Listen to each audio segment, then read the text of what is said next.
Buenas noches.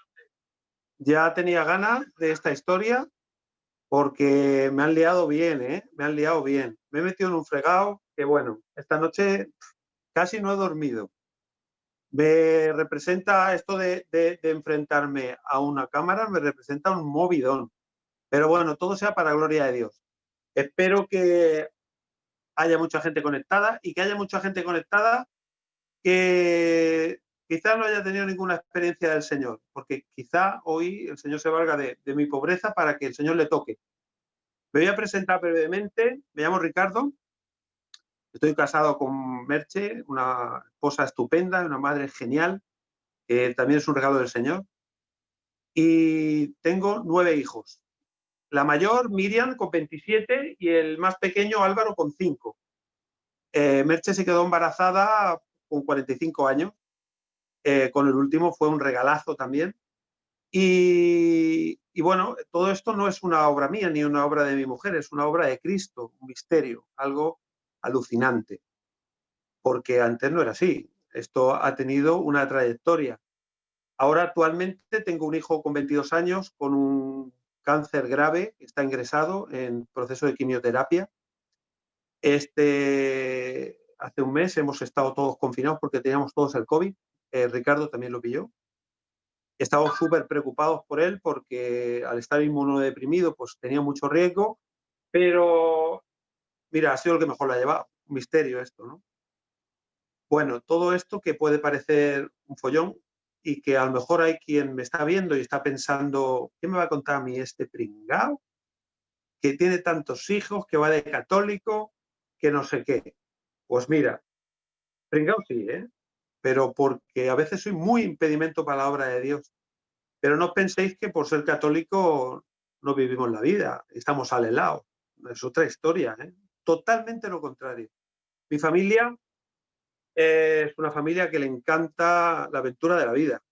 A mí me gusta ir a cazar, ir a pescar, me gusta la pesca submarina, lo comparto con mis hijos, vamos al campo, nos gusta comer en el fuego, hacer comidas, nos gusta mojarnos cuando llueve, el olor de la hierba, revolcarnos, subirnos a los árboles. Nos encanta debatir en casa hasta las tantas de la noche, reírnos juntos y pelearnos y discutir y perdonarnos. Y es un puntazo, es una obra hermosa porque te sientes realizado. En la familia te sientes realizado.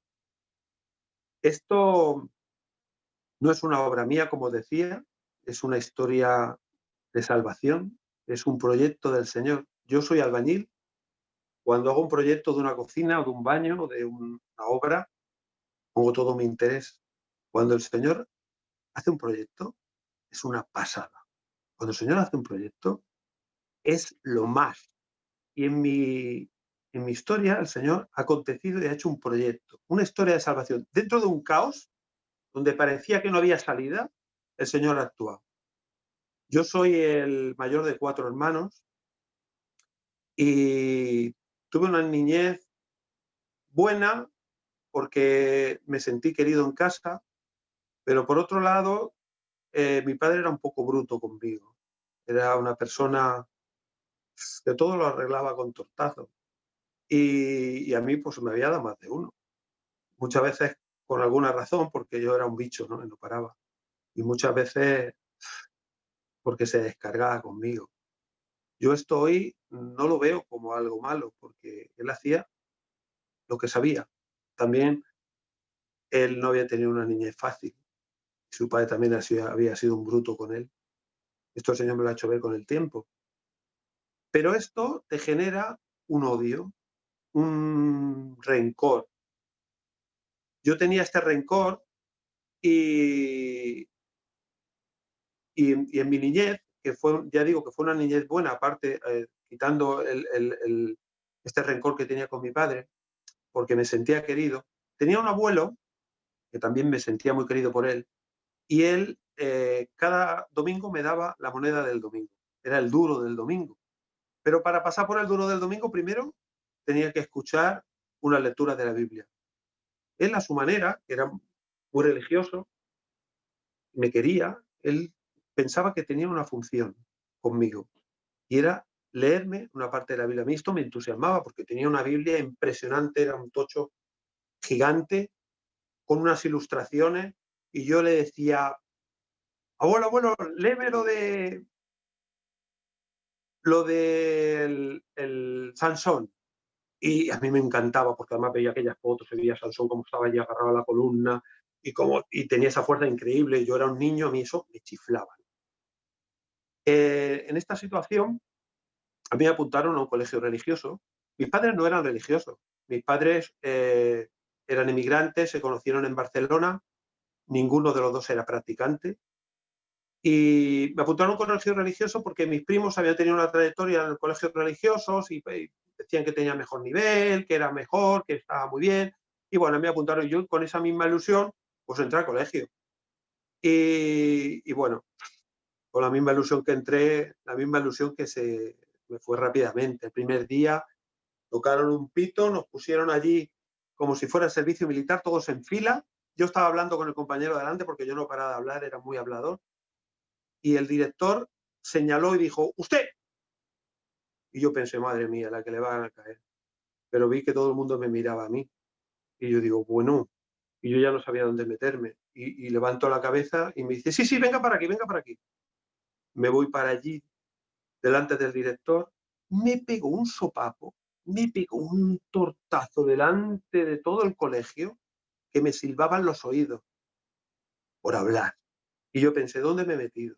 Se me fue toda la ilusión. Pensé, ¿esto qué es?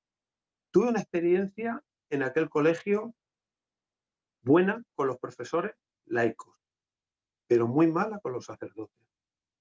Yo no conocí el amor de Dios allí. Yo veía que allí el que valía, el que tenía buenas notas, lo elevaban, lo encumbraban, y el que era mediocre como yo, pues lo menospreciaban. No, yo no me sentía querido allí, me sentía amado. Nunca vi el amor de Dios, pero hasta el punto de que cuando yo salí del colegio, salí rebotado de la iglesia. Yo no quería saber nada de un cura. Yo veía a un cura y pensaba, ya hoy me va a ir mal el día. Era mi realidad. Yo era un rebotado de las cosas de Dios. Y en esa situación, cuando acabé el EGB, en la educación primaria, yo no quería seguir estudiando. Y entonces yo me tenía que meter en algún sitio que no hubiera que estudiar. Y un día me se encendió la bombilla y pensé, pues me meto en una academia de peluquería. Ahí no hay que estudiar. Y me metí en una academia de peluquería de señores. Entonces, cuando estoy hablando, eh, peluquero de señoras era una cosa excepcional. Yo era muy tímido, me había metido allí con 50 chicas a estudiar peluquería de señoras. Me había metido en un fregado impresionante. Yo pasaba unos estados de nervios increíbles. Me cogía un dolor de barriga después de comer que cuando llegaba media tarde, pues acababa devolviendo. Pasaba fatal, unos nervios impresionantes. En esta historia empecé a salir con una chica de la academia que se movía con el rollo de los punkis, le gustaba la música punk. Empecé a salir con ella y yo enseguida pues quise dar la talla. Entonces me corté el pelo, me empecé a vestir así un poco estrafalario. Y ella me dijo que no me quería así, que yo no era así, que esto no... Y me dejó. Y yo en rebote de esa historia, pues dije, pues yo me voy a ser más punky que nadie. Entonces me enteré dónde se juntaban los punkis en Badalona, en qué bar iban, y entonces empecé a frecuentarlo, me rapé todos los lados, me hice una cresta de gallo impresionante. Tenía una prima que seguramente estará conectada, María Jesús, que me peinaba genial. Habíamos descubierto que con la clara de huevo hacías unos cuernos impresionantes que quedaban durísimos. Me ponía clara de huevo y con el secador le daba y me quedaban unos cuernos impresionantes. Lo que pasa es que también tenía algunos problemas porque la clara de huevo luego con el tiempo pues venían las moscas, tenías ahí en la cabeza como un fregado, un fregado. Pero tampoco me importaba demasiado porque punky al final quiere decir basura, quiere decir mierda y yo pues eso lo vivía intensamente. Yo no me lavaba. Bueno, era un desastre, un desastre. Empecé a vivir la vida a saco, porque además era el tiempo de la... Ya cuando finalizaba el tema de la movida madrileña, pero a mí me pilló también. Y entonces había una tendencia que había que vivir la vida, que había que disfrutar, que había que ponerse hasta el culo, que había que tomar de todo, que había que ir colocado, que había un engaño tremendo, hizo muchísimo daño. A mí me hizo mucho daño bueno, y de los que nos juntábamos, pues un desastre. La verdad que los colegas, muchos pillaron el SIDA, muchos murieron de sobredosis, otros acabaron en la cárcel. En el fondo era lo que a mí me esperaba. Yo, por mí nadie daba un duro. Yo estaba metido hasta los ojos en todo. Además, destacaba y me gustaba destacar, porque claro, yo era tímido y yo tenía que salir de esa timidez. Para salir de la timidez y ser el más punky, tenía que beber, tenía que drogarme, porque si no, ¿cómo? ¿Cómo iba a salir de esa timidez? Y empecé pues a acostarme con chicas, a ocupar pisos, porque entonces lo de los ocupas era un tema de, estaba en Inglaterra, eran los squatters. Y, y nosotros pues empezamos a ocupar pisos también, que eso era nuevo aquí en España, y a vivir la vida, que vivir la vida en el fondo era vivir para ti y darte gusto en todo. O sea, una desgracia, era el infierno, porque te quedabas hecho polvo. Pillabas una borrachera impresionante, te drogabas, luego al otro día estabas molido, no sabías lo que habías hecho el día anterior, te acostabas con una chica, la utilizabas para tu antojo, luego te quedabas vacío, fatal, te quedabas hecho un asco. Esa situación era terrible porque yo tenía que aparentar que era el que mejor me lo montaba, el más chuleta, el más guapo, el más alto, el que tenía la cresta más grande, el más machote, pero en el fondo era todo un disfraz, que mi vida cada vez estaba más asqueado, era, era un rollo. En esa situación, un día estuve en un concierto en Barcelona y ya de madrugada me bajé solo a la Plaza España. A mí me tenían mucha gana, había grupos skins y neonazis que me tenían mucha gana, pero como siempre íbamos en vasca, íbamos una pandilla grande de gente, pues no pasaba nada. Pero aquel día iba solo, iba a tope de borracho y estaba esperando el autobús, me vinieron por detrás unos neonazis, me metieron con una barra de hierro cada uno en la cabeza hasta que me dejaron inconsciente, me rompieron la nariz por 2 sitios, me abrieron la cabeza por 2 o 3 sitios, me metieron una barra en el ojo, perdí la visión del ojo. Bueno, me dejaron como muerto. Vino la policía, me llevaron a un hospital, me trataron con muchísimo asco, porque es que yo daba asco, porque era un desastre. Me curaron lo justo, me pusieron 4 puntos, me metieron en una silla de ruedas, me dijeron pide un taxi y me mandaron para casa. Cuando llegué a casa, mis padres, y me vieron, mi madre dijo ya era hora, porque mi madre sabía que eso un día a otro me iba a pasar, porque mi vida era un desastre. Y dijo ya era hora, porque en el fondo pensaba a ver si así recapacita. Mis padres lo pasaban fatal. Yo, en el fondo, todo lo que hacía era una revancha contra mi padre. Yo lo ponía al límite y a veces le decía, a ver si te da un infarto. Me había vuelto un animal. En el fondo yo me tenía que vengar de eso. No aceptaba. Mi vida era un asco y tampoco aceptaba lo que mi padre había hecho conmigo y me tenía que vengar de alguna manera. Entonces, cuando yo en esta situación me ingresaron, después de estar en casa, me ingresaron en el hospital. Estuve 2 semanas ingresado en el hospital del Vallebrón. Allí también fue una historia, porque claro, venían a verme los de la pandilla, los de la vasca, un desastre. Cuando entraban por la puerta abajo, ya nada más que los veían las pintas que llevaban, ya le decían en la 6ª planta, habitación, no sé qué. Ya lo mandaban directamente, porque eh, allí ya no me aguantaban tampoco. Tenía desprendimiento de retina en el ojo, me querían operar, pero al final ya les cansó tanto la historia que también me dieron largas. En esa situación, yo tenía una tía que siempre estaba rezando por mí y que siempre que me cogía por banda decía, ven, ven, ven, entra en mi casa. Y me leía una parte de la escritura. Y me decía, fíjate, ¿no? Lo que hace el Señor con la gente, ¿no? Cómo cambia la vida. Porque es verdad que aquello era como como ver mi vida reflejada allí. No era un rollo aquello que me decía mi tía. Y ella estaba empeñadísima en que yo hiciera unas catequesis en el camino no catecumenal. Pero cuando yo estaba ingresado en aquel tiempo, pues no era tiempo de catequesis, pero sí que se hacía una convivencia de inicio de curso en Castellón. Y entonces ella se encargó con un matrimonio que no podían ir el jueves y podían ir el fin de semana, de que me avisaran a ver si cuando me dieran el alta en el hospital yo estaba dispuesto a ir. Bueno, total. Que hablo por mí, yo como estaba agobiado, me daba lo mismo 8,80, pensé, bueno, pues me voy para allí descanso. Y del hospital pues me fui ya a aquella convivencia. Cuando yo llegué a aquella convivencia fue alucinante, porque nada más llegar yo me sentía querido. La gente venía a mí y decían, oye, ¿qué quieres? ¿Una cerveza? Venga, tienes en el bar, paga una cerveza. Que, oye, no sé qué.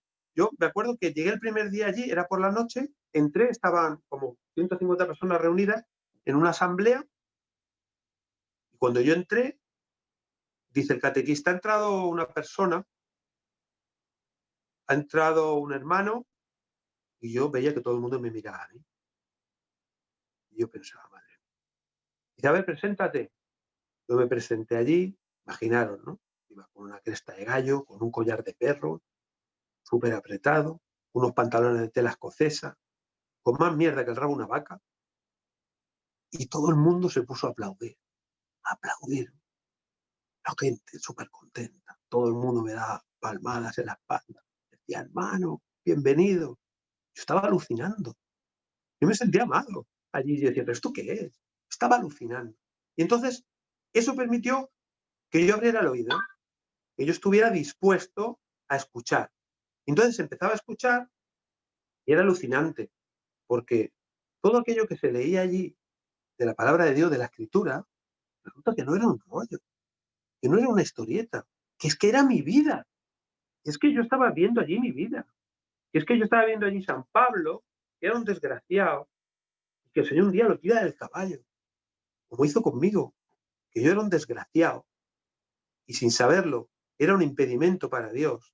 Me estaba convirtiendo en un monstruo, y el Señor un día, ¡pum!, me rompe toda la historia y me derriba del caballo. Y, y yo salí tocadísimo. Aquella convivencia me encantó. Era, salí alucinado, pero salí tan alucinado que cuando yo llegué a casa, hablaba con mi hermana Yolanda, que ella ya estaba en el camino, y yo le contaba y me reía y lloraba y me reía. Y era una situación de euforia. Yo me sentía bendecido por el Señor. Me acuerdo que mis padres, cuando nos veían que llorábamos, decían, ¿qué os habéis tomado? ¿Qué os habéis metido? ¿Estáis colgados? Y yo estaba colgado, pero estaba colgado porque me había sentido querido del Señor.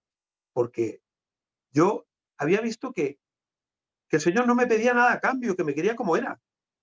Y que me proponía una historia nueva. Porque el Señor, que ha hecho el cielo y la tierra, que tiene un poder impresionante, que no es como nosotros lo encasillamos, porque nosotros nos conformamos con que nos arreglen un poquito la vida, que nos quiten la enfermedad, que no tengamos dinero cuando estamos en precariedad.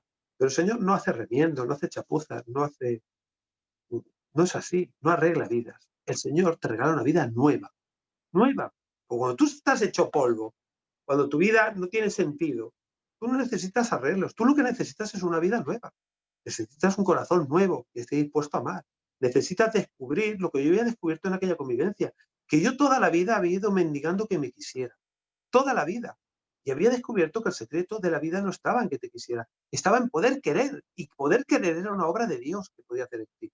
Y en la medida que tú querías, en la medida que tú perdías la vida, pues eras feliz. Eras feliz y además eras persona, empezabas a ser persona.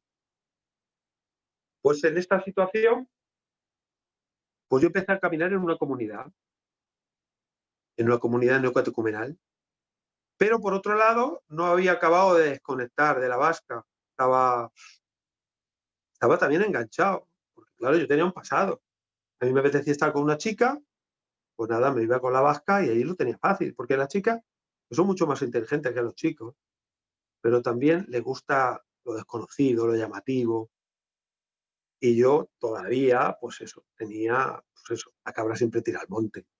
Y en mi debilidad, pues volvía con la vasca. Y esto me ponía fatal, porque yo tenía ya más conciencia de pecado. Yo había descubierto que el pecado no era un cuento que se había inventado los curas. El pecado era una realidad. El pecado te dejaba hecho polvo. Cuando tú hacías algo y te quedabas hecho polvo, no era un cuento, era una realidad, y era el pecado. Y yo me quedaba fatal.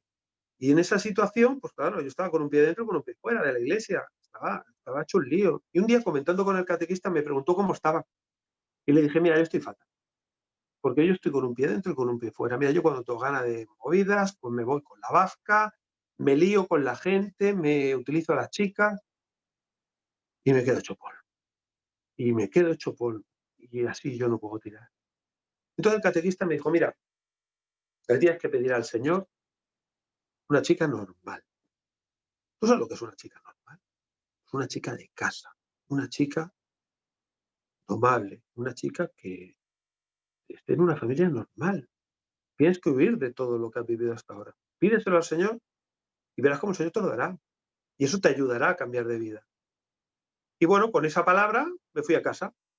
Y nada más llegar a casa, entro en casa y estaba mi vecina en casa. Mi vecina, Tere, era de la edad de mi madre. Éramos como familia porque éramos vecinos de toda la vida. Y en esa situación le digo, oye, ¿qué te cuentas, Tere?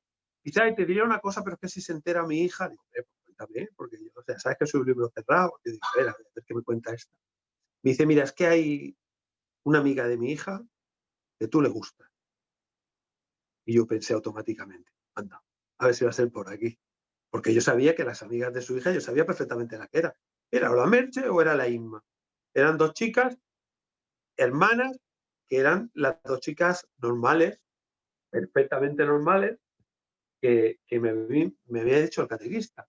Y yo pensaba, pues perfecto. Y yo digo, ¿y cuál es? La Inma. Y dice, no, la Merche. A mí me da igual una que otra. Las dos eran bonas, modositas. Yo pensaba, madre mía, a ver si es por aquí.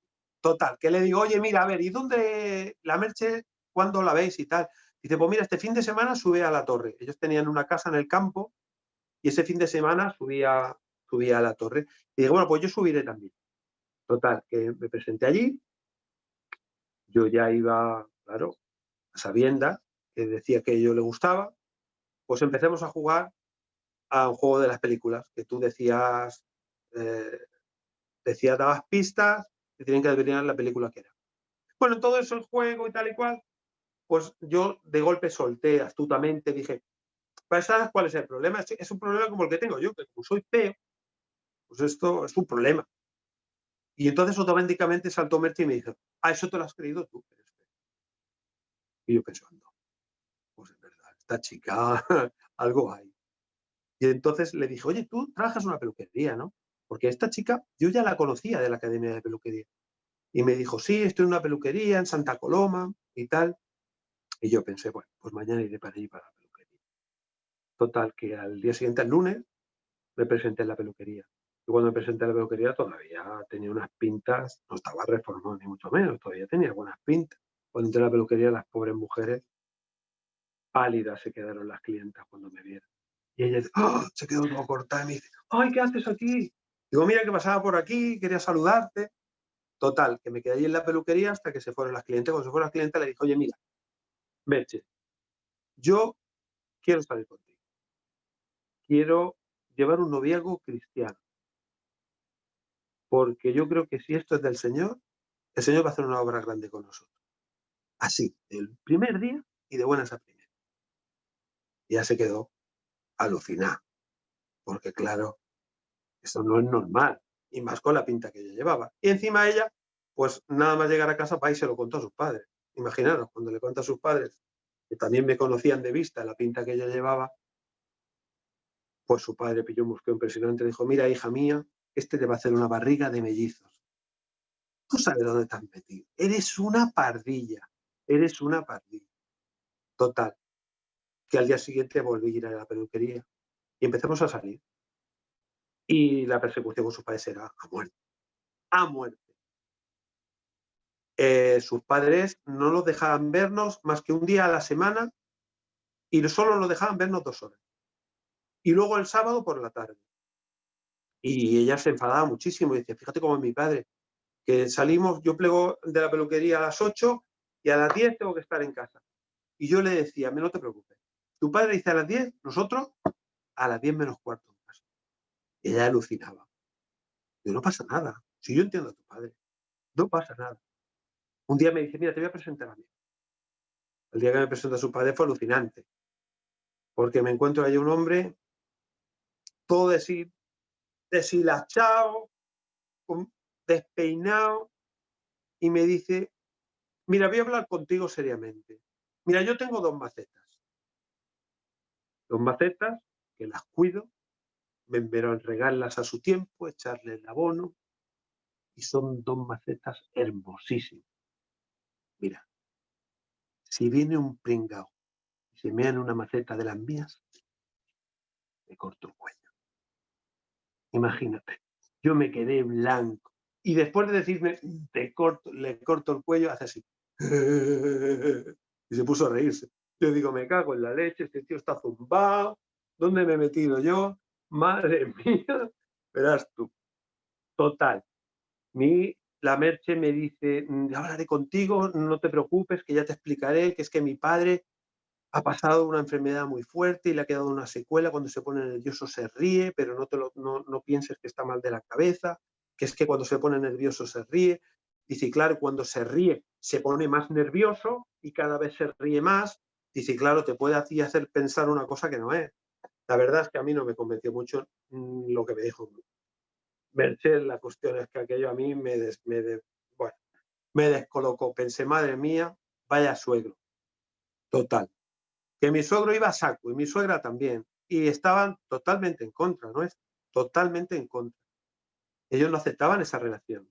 Ellos pensaban que ahí no había futuro, que yo le estaba contando milongas a Merche.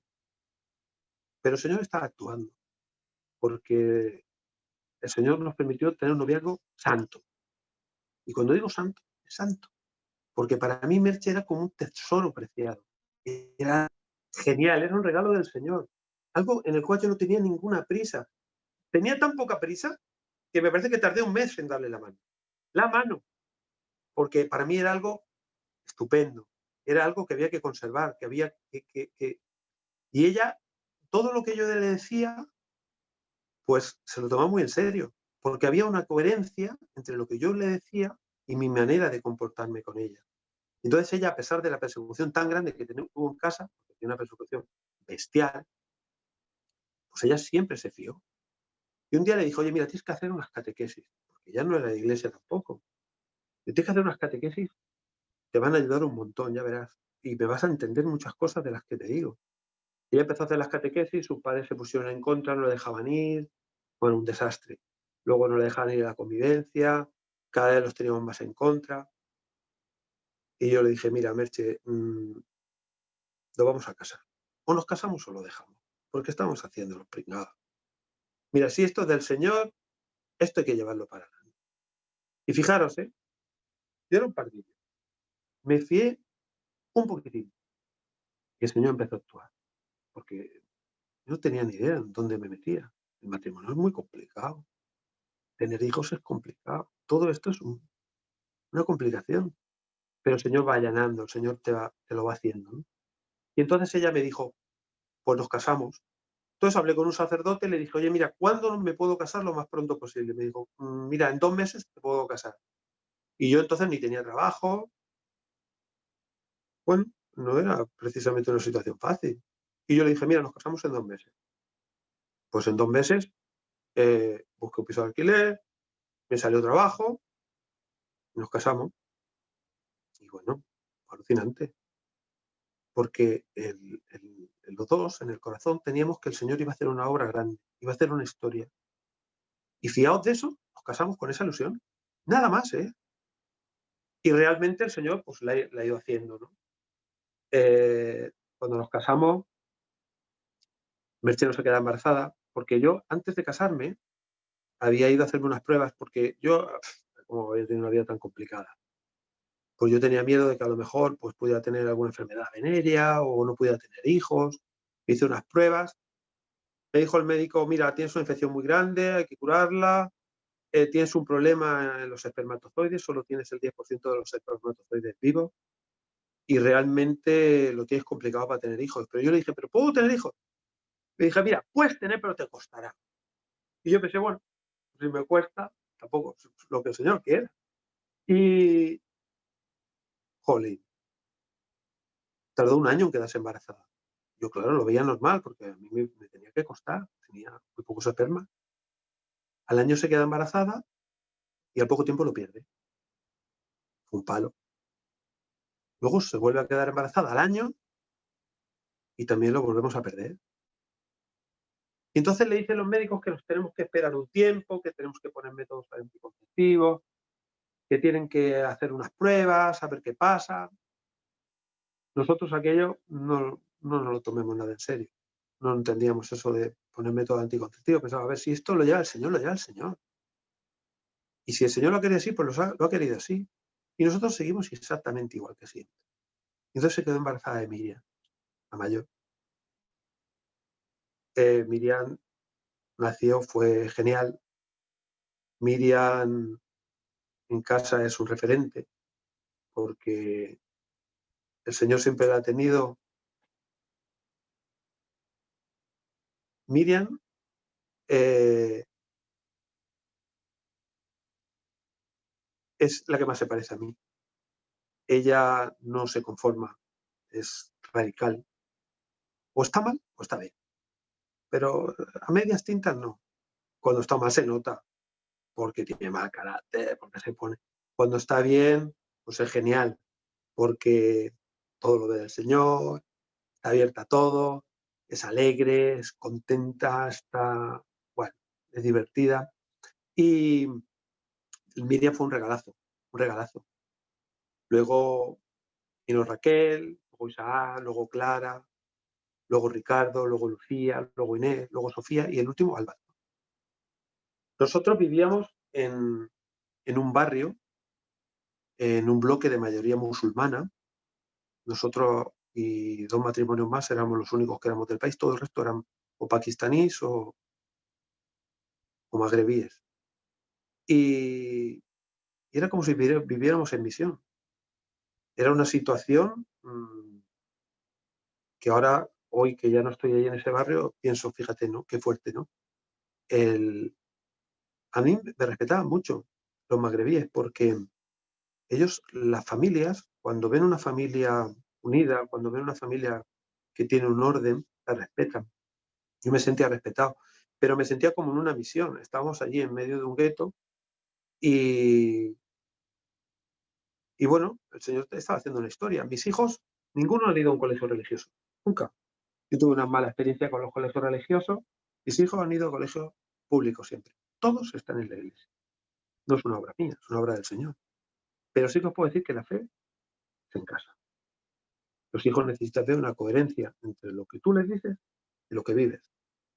Los hijos, cuando son pequeños, te los puedes llevar al huerto, pero cuando son un poco más grandes, como tú le digas Dios, Dios, Dios, Dios, pero tú tienes la vida puesta en el dinero, en la seguridad del dinero, en que tienes que estudiar, en que te tienes que formar una buena carrera, en que tienes que ser, en que tienes que ahorrar, en que al final no los engañas. Ellos ven realmente que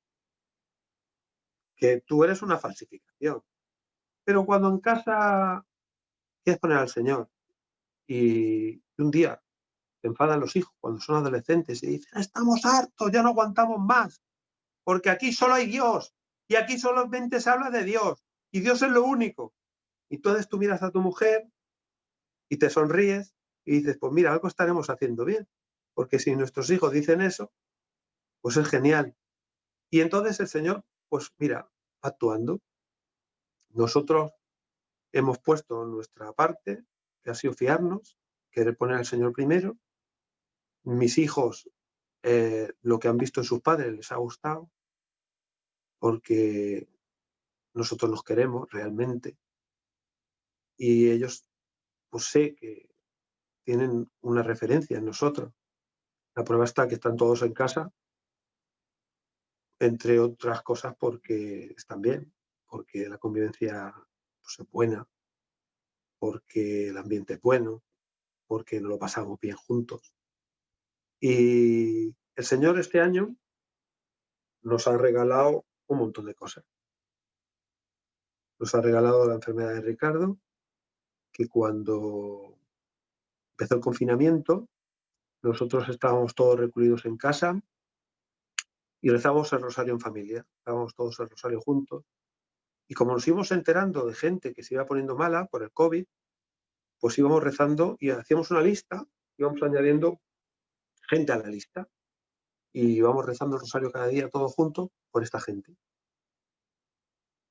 Y Ricardo, en esta situación, no se encontraba bien. Tenía como fiebre, febrícula, no sé, estaba cansado, estaba perdiendo peso. Y él iba al médico, no le hacían mucho caso. Le decían que era un virus, que, bueno, no le hacían mucho caso. Le hacían radiografía, le decían que lo veían bien. Como estaba el tema del COVID, pues no lo, bueno, era complicado. Pero él cada vez estaba peor. Y entonces un día ya lo veíamos tan mal, se había adelgazado tanto, estaba tan débil, que dijimos, oye, pues hay que ponerle la lista a Ricardo. Estamos rezando por un montón de gente de fuera y Ricardo está hecho polvo. Y lo pusimos en la lista también. Entonces un día de los que se encontraba mal, se fue al médico, le volvieron a hacer una radiografía y le vieron una mancha en el centro del pulmón, junto al mediastino. Y le dije, lo cogieron y lo llevaron al hospital, lo ingresaron, le dijeron que tenía un tumor maligno en el mediastino, que estaba como ramificado, que tenía unos ganglios también inflamados. Es un tumor que es del sistema linfático, no es un tumor que se pueda extraer, que se pueda operar. Es un tumor que hay que curarlo, que se puede curar con quimio. Cuando nos enteramos de esto fue un shock, fue durísimo, porque el demonio que existe, lo único que te hace ver es la muerte. Tu hijo se muere. Que se muera un hijo es lo más antinatural que existe. Cuando te viene eso a la cabeza, te hundes. Nada tiene sentido. Nosotros estábamos como en shock en casa. Y entonces subimos al hospital, todos en casa llorábamos, nos pusimos a rezar, locos, locos. La casa se convirtió en un santuario, se rezaba a todas horas, no se comía, la comida se hacía y acababa en la basura, nadie comía. Era un drama. Fuimos al hospital corriendo a hablar con Ricardo, porque él no lo dijo por teléfono, porque en ese momento le pilló solo, cuando le dijo al médico la enfermedad que tenía. Subimos al hospital y fue genial, porque subimos y lo vimos tranquilo. Él estaba entonces enfadado conmigo, nos reconciliamos. Fue una historia alucinante. Él se sentía querido y decía, mira, papá, vale la pena tener un tumor maligno por lo que yo estoy viviendo ahora. Eso es lo más grande que te puede decir un hijo cuando está enfermo. Lo más grande. Porque yo hacía un tiempo que había soñado con mi hijo. Tuve un sueño horrible, una pesadilla. Yo soñé que mi hijo se moría, que Ricardo se moría, antes de estar enfermo, mucho antes. Y yo aquella noche lo pasé fatal. Me quería morir también. Fue una pesadilla horrible, porque mi hijo me decía, no me quiero morir, y me daba la mano y me decía, no me quiero morir, papá, papá. Y aquello a mí, ¡guau!, me calaba hasta el alma. Aquello era horrible. Ver a tu hijo que se está muriendo, que lo está pasando fatal y que además no puede entrar en esa historia, eso es horroroso. Cuando Ricardo nos dijo cómo estaba viviendo la enfermedad, pues nosotros lo veíamos, cómo estaba viviendo la enfermedad, que era un testimonio. Eso es hermosísimo, es una historia preciosa. Y todo cambia, todo se gira. Del horror, de donde había muerte, el Señor pone una historia de salvación, una historia de amor. A través de esta historia de Ricardo y a través de las redes sociales se puso muchísima gente a rezar por Ricardo, de todos los continentes, y ha sido una historia flipante. Yo, antes de esto, lo voy diciendo por un poco desordenado, yo antes de esto tuve un tiempo que no tenía mucho trabajo y yo quería montar una página para ganar dinero en Internet, porque tengo un hermano que se gana la vida con páginas de internet y tal. Entonces monté una página, compré un dominio que se llama Imágenes Religiosas Info. Y yo pensaba, poniendo imágenes religiosas entra muchísima gente y luego pues puedo poner publicidad, no sé qué. Bueno, yo me monté mi película a ver si sacaba un duro de allí. La cuestión es que un día me llama mi hermano y me dice, oye, mira, que no pongas publicidad, no te se ocurra, porque con esto de las imágenes religiosas no puedes poner publicidad porque te van a cerrar la página, porque los religiosos no lo pueden mezclar con la publicidad, porque tal, total. Que yo pensé, pues a lo mejor es que esto es para otra cosa. Y entonces me hice el Facebook, tenía la página aquella, empecé a publicar cosas. ¿Y cuál fue mi sorpresa? Que empecé a tener seguidores. Yo hacía, a lo mejor publicaba el Evangelio y hacía una reflexión del Evangelio. O publicaba una publicación pues, de cómo yo veía la situación del hombre cuando no tenía a Dios, cuando se encontraba con Dios, lo que era una mujer, la belleza de poder amar, no de darte gusto, de amar. Y que las publicaciones tenían un éxito impresionante, pero no era lo importante el éxito de las publicaciones. Lo importante era que me llamaba gente y me decía, hermano, me ha cambiado la vida, me iba a suicidar y he leído una publicación tuya y me he puesto de cara al Señor y me he ido al Santísimo. Y me pasaban unas historias alucinantes. Y yo pensaba, madre mía, pues el Señor se quiere valer de esto. Y empecé a publicar. Esta fue mi primer contacto con las redes sociales. Luego publiqué mi experiencia. Yo ya sabía que las redes sociales son realmente un instrumento bueno para lo bueno y muy malo para lo malo. Porque las redes sociales simplemente son un instrumento, Internet. No podemos ser pardillos de pensar que puedes jugar con fuego o no quemarte. Internet es una ventana abierta a todo. Que puedes ser muy buena cuando es bien y muy mala cuando es mal. ¿Y por qué contaba esto? Contaba esto porque cuando Ricardo dio su experiencia, él contactó Radio María con él y dio su experiencia en Radio María.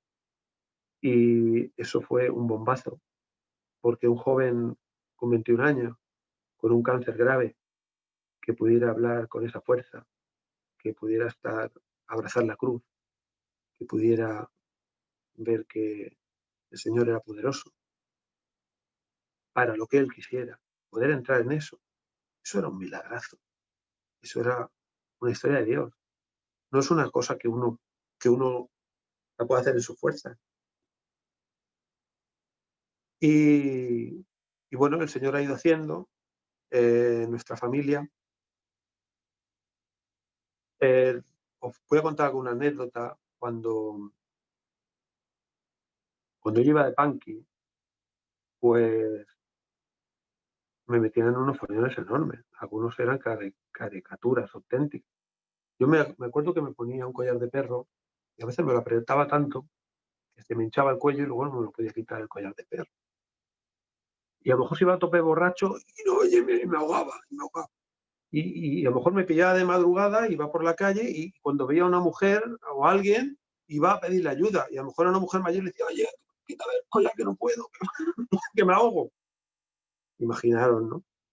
La cara de sorpresa de ver aquel tipejo con aquella cresta, con aquella pinta, con aquel olor, con un collar que lo está ahogando y te está pidiendo ayuda para que le puedas quitar el collar. A veces me metía dentro de los contenedores de la basura, me escondía dentro, ponía a machacar la basura con la bota. Y bueno, eso es una anécdota, pero imaginaros cuando alguien va a tirar la basura, abre el contenedor y aparecía. Bueno, le pegaba unos sustos de muerte, ¿no? Cosas de estas que eran, bueno, la leche. Todo esto suena muy gracioso, pero detrás de esto hay un sufrimiento enorme. Mis padres, imaginaros, ¿no? Mis padres, cada vez que le llegaba cualquier cosa de estas, pues todo lo que podía ser una gracia para ellos era pues eso, una desgracia grande. Y bueno, no sé, Así, mira, esto es muy importante. Todo esto puede parecer muy pintoresco, muy llamativo, y te sirve cuando lo vives. Pero esto no te sirve para toda la vida. O sea, tú no puedes vivir del pasado. Yo no puedo vivir de cuando el Señor me rescató de Punky. La conversión es diaria. La conversión es cada día. Y, y gracias a Dios que el Señor me puso una mujer que me puso. Mi mujer es una mujer de fe. Una mujer que todo al final eh, lo acaba poniendo a las manos del Señor. Es una mujer de oración y que me ha ayudado tantísimo cuando he tenido mi vaca floja, cuando he dejado la oración, cuando he estado agobiado, porque la conversión es cada día. Yo no pensé que ha sido fácil, ¿eh? Los primeros años de casado eran complicados porque yo bebía mucho y el Señor me ha ido curando poco a poco. Yo bebía mucho y el Señor me regaló una pancreatitis. Estuve a punto de morirme, dejé la bebida. Al cabo de unos años, pues compré una casa muy barata en un pueblo perdido con mi hermano para arreglarla y le dije, oye, mira, aquí en Los Bajos podríamos hacer una bodega. Ya verás que yo voy a hacer una bodega aquí súper bien, compramos el vino a granel, lo embotellamos y montamos aquí una bodega. Imaginarás, una persona que no puede beber, que le encanta el vino y hace una bodega. Pues claro, ¿cómo acabé? Pues acabé que iba embotellando vino, con una mano embotellaba vino y con la otra iba bebiendo. Total, que me volvió a dar otra pancreatitis. Y claro, una pancreatitis no es cualquier cosa, la pancreatitis es que te juegan la vida. Total, que el Señor, a base de pancreatitis, a base de darme duro, porque soy un borrico, y soy un borrico de verdad. Los que me conocen, mis hermanos de comunidad, mis hijos, mi familia, mis amigos saben que soy más burro que un arao. Y el Señor siempre me ha tenido que llevar a base de estacazo. Pero para una obra genial, estupenda. Ah, mira, mi mujer. Que, ven, saluda.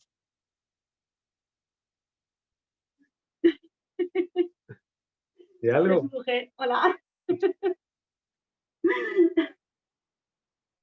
Bueno, ¿veis esa sonrisa? Pues así es ella. Es un solete. Y bueno, no sé qué contaros más. Si queréis preguntar algo, pues genial. Ricardo, pues sí, tenemos algunas preguntas. Dime. Muchas gracias por tu testimonio. Seguro que ayuda a un montón de gente, nos ayuda a todos. Y nos ha hecho mucha ilusión conocer a Merche, que por aquí lo decían por el chat. Tenemos que conocer a Merche, que es una crack. Oye, mira, pues tenemos varias preguntas. Yo te voy diciendo, tú mismo. Mira, nos preguntan, ¿qué es y qué hace un punky? ¿Y por qué un joven pues, piensa en hacerse punky? Y luego, ¿qué piensas tú cuando ves a un punky como ahora, ¿no? A día de hoy, como fuiste tú? Bueno, ahora realmente hay pocos punkis ya. Hay pocos. Porque los punkis fue una época concreta, ¿no? Era un momento de rebeldía. Cuando tú estás en contra de lo establecido, eras un antisistema de la época, pues entonces te hacías un punky. Un punky antes era algo fuera de lo normal. Realmente lo que hacíamos los punkis entonces, o la historia que vivíamos y los sumergidos que estábamos pues, en el pecado, hoy casi es lo normal, lo normalizado. El que vive una vida liberal, el que no te pienses tú que hace muchas menos cosas que hacía yo. Yo entonces era lo que salía de lo normal, pero hoy día es lo habitual. Realmente hoy día es un ambiente muy hostil. Este tiempo de confinamiento, ante todo, yo siempre digo que este tiempo de pandemia es un tiempo buenísimo. Al contrario de todo lo que pueda parecer, porque es un tiempo donde la gente se ha planteado quién es, para qué vive, qué sentido tiene su vida, cuando la gente ha visto morir gente cerca, que su trabajo, que donde tenía puesta toda su esperanza, se ha venido a pique. Y es un tiempo genial porque ha aparecido el preguntarte ¿para qué vives? ¿Qué sentido tiene la vida? Y entonces aparece Dios ahí. Y es un tiempo genial por eso, pero antes de la pandemia, antes del confinamiento, también era un tiempo genial, porque estamos viviendo un tiempo durísimo, donde la separación es como otra pandemia, donde la gente se separa por rillo, porque cuando yo era joven, te enterabas de alguien que estaba separado, y ¿sabes que fulano se ha separado? Y era algo excepcional. Pero hoy día, ¿quién no tiene un familiar, un amigo, un conocido separado? Todos, todos. Es como una pandemia. La gente se está dando cuenta de que la vida no es fácil, que es complicado. Por eso una familia es lo más. Una familia que se viva el amor de Dios es un punto de referencia. Una familia evangeliza, simplemente por el mero, por su forma, por su estética, por su forma de vivir. Pues no sé, quizá me estoy enrollando mucho, pero lo de los punkis que decía, principalmente era una rebeldía de la época.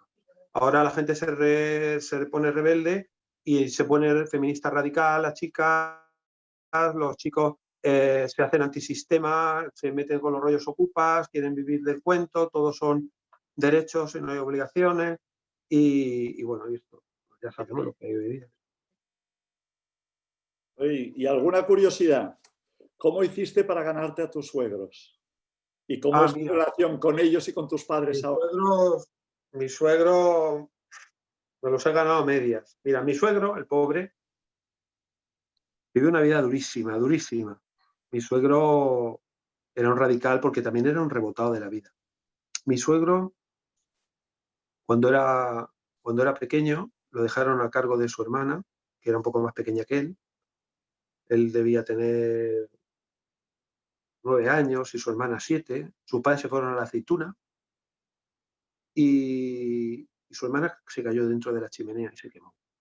Se quemó tanto que en pocos días murió. Sus padres, cuando volvieron de la aceituna, le dijeron, por tu culpa. Y aquella palabra lo desgarró de por vida. Lo hizo un infeliz, un desgraciado. Jamás se sintió querido.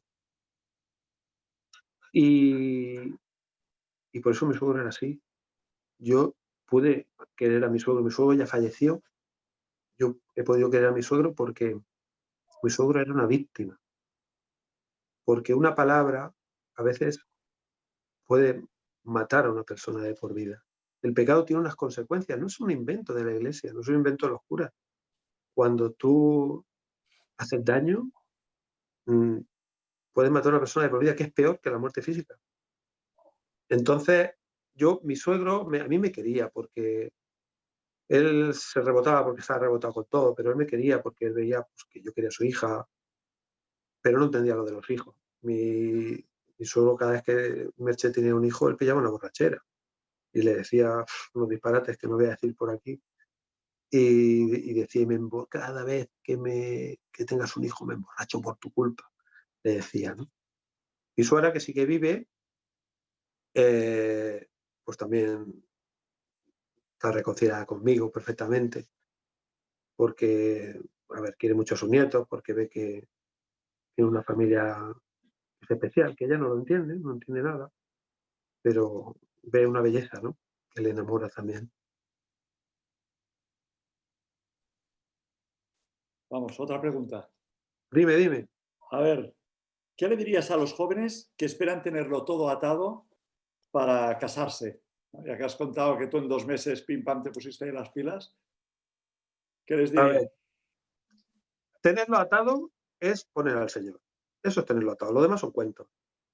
Mira, si tú tienes que estar pensando en hacer un bodorrio impresionante, todo eso hoy día hay una palabra que es perfecta, que es la palabra postureo, que ya la tenían que haber inventado en el tiempo de Jesucristo, la han inventado hace poco, pero es una palabra perfecta.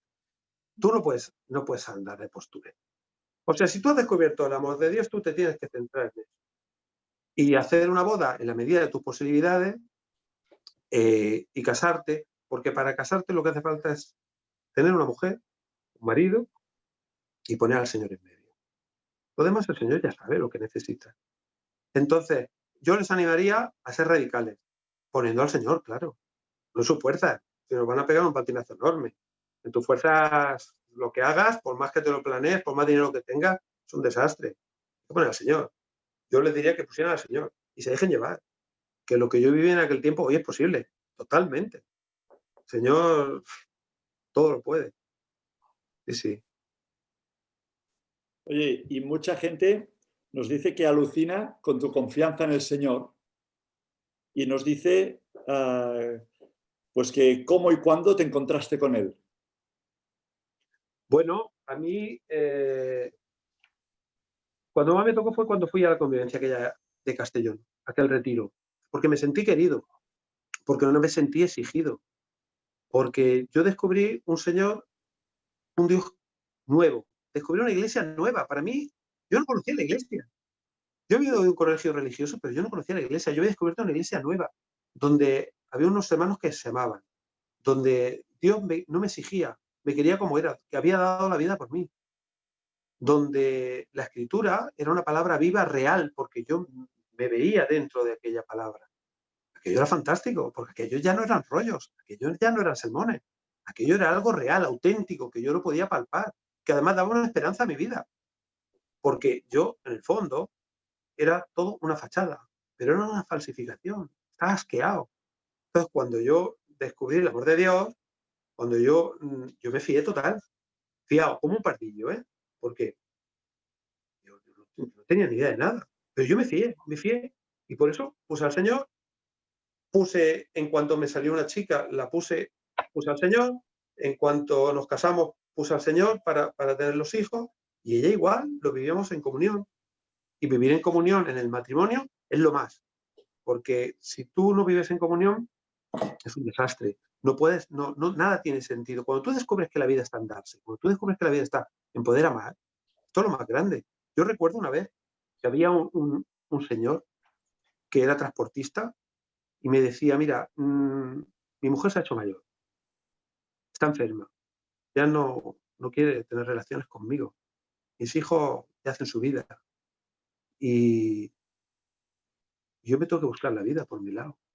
A mí aquello me sumergió en una tristeza impresionante.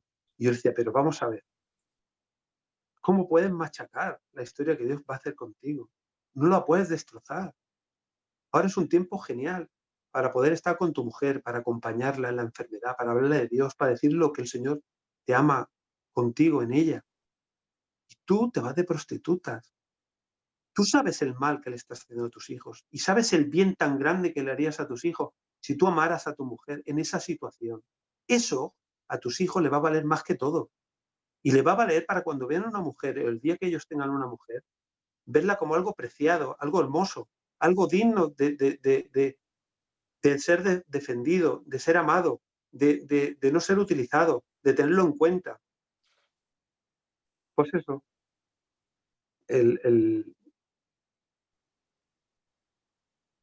pues eso, el poner al Señor es eso, es descubrir que la vida está en darte, en amar.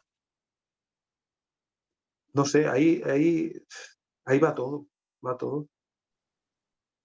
Oye, ¿y nos podrías hablar un poco de cómo viviste el perdón de Dios?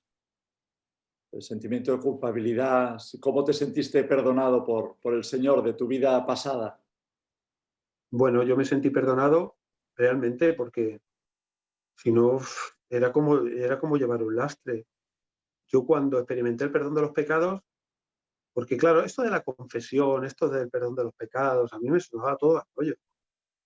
Pero, jolín, cuando tú te pones delante del sacerdote, que para ti es el Señor, y le dices todas tus porquerías, y tú experimentas una liberación total, te sientes nuevo, te sientes amado. Esto es genial. Esto no es un cuento, esto es una realidad. Cuando tú esto lo experimentas, dices, madre mía, qué grandeza tenemos los católicos, poder vivir esto, poderte caer y levantarte, y además levantarte con fuerza, amado de Cristo. Yo, concretamente, no hay un punto concreto. Yo el amor de Dios lo fui experimentando poco a poco y me sentía querido del Señor y perdonado en la historia y, no sé, me sentía libre. Era un pardillo, pero me sentía libre. no sé, yo a veces me acuerdo que escandalizaba porque yo esto lo decía, igual que mi mujer el primer día a mi futura mujer le dije, oye, mira, vamos a tener un noviazgo cristiano y tal y cual, y no sé qué. Pues yo se lo decía a todo el mundo. Yo me casé y le decía a la gente, ¡guau! Pero mi matrimonio va a ser una pasada. Porque yo iba con el Señor en medio y esto va a ser genial. Y de mí se reía. Decían, qué pardillo, qué pardillo es este tío. Bueno, pues mira, sí, era un pardillo, realmente, porque el matrimonio no es fácil.